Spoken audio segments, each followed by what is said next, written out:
జై గురుదేవ దత్తమ్మ మీ అందరికీ. ఈరోజు కూడా ఒక అద్భుతమైన వీడియో. ఎన్నో రోజులుగా కష్టపడుతూ జాబ్ రాక ఇబ్బంది పడుతున్న ఒక అమెరికా పాపకి ఉద్యోగం వచ్చింది. దేని మూలాన అనుకుంటున్నారా?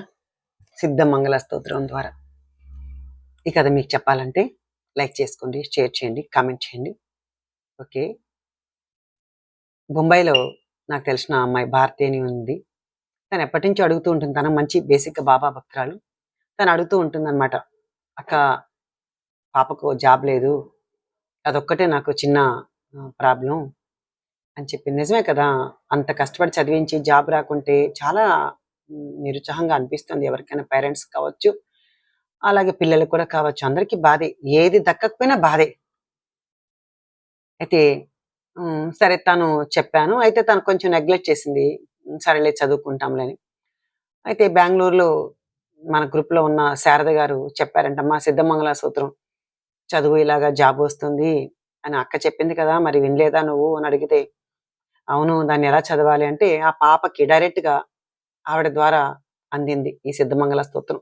బెంగళూరు శారద గారి మూలాన ఆవిడ దీక్షగా 11 రోజులు చేసుకునేటప్పటికీ ఆ పాపకి ఉద్యోగం వచ్చిందంట. ఈరోజు ఇందాకే నాకు కాల్ చేసి వాయిస్ మెసేజ్ పెట్టింది, అమ్మ సిద్ధమంగళ సూత్రం చదివిన తర్వాత ఇలా పాపకి జాబ్ వచ్చిందమ్మా అని చెప్పి. అంటే చాలా ఆనందం వేసింది.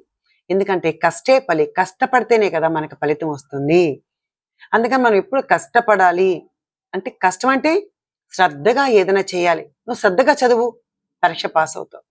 నువ్వు శ్రద్ధగా నీ ఆరోగ్యం చూసుకో, ఆరోగ్యం బాగుంటుంది. అలాగే నువ్వు శ్రద్ధగా ఇతరులతో మాట్లాడు, అందరూ నీతో ప్రేమగా మాట్లాడతారు. కాబట్టి ప్రతిదీ ఇక్కడ శ్రద్ధ, విశ్వాసం, నమ్మకంతో ఏదైనా మనం సాధించుకోవచ్చు. ఈ భూమి మీద మనం ఎందుకోసం వచ్చామంటే చూడ్డానికి కాదు, చేయడానికి వచ్చాం. ఏంటి? కర్మ. అంటే మంచి కర్మ చేస్తే మంచిది, చెడు కర్మ చేస్తే చెడుది. అలాగే నువ్వు మంచి కర్మ చేయడానికి భూమి మీదకి వచ్చావు, అందరికీ ఆ యొక్క మంచిని పంచి పెంచి హాయిగా వెళ్ళిపోవడమే, అంతే కదా జీవితం. కాబట్టి సిద్ధమంగళ స్తోత్రాన్ని భక్తితో శ్రద్ధతో మీరు చదవండి. మీ కోరికలు కూడా తీరుతాయి తప్పకుండా. ఎందుకు తీరవు?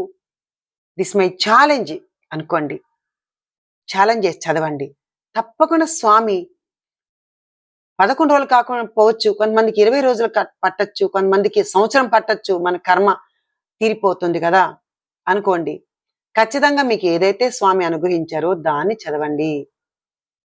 మీకు కూడా ఆ పాపలాగా మీకు కూడా ఉద్యోగం వస్తుంది. మీరందరూ కూడా సంతోషంగా నాతో అనుభూతులు పంచుకుంటారు. జై గురుదేవ దత్తమ్మ.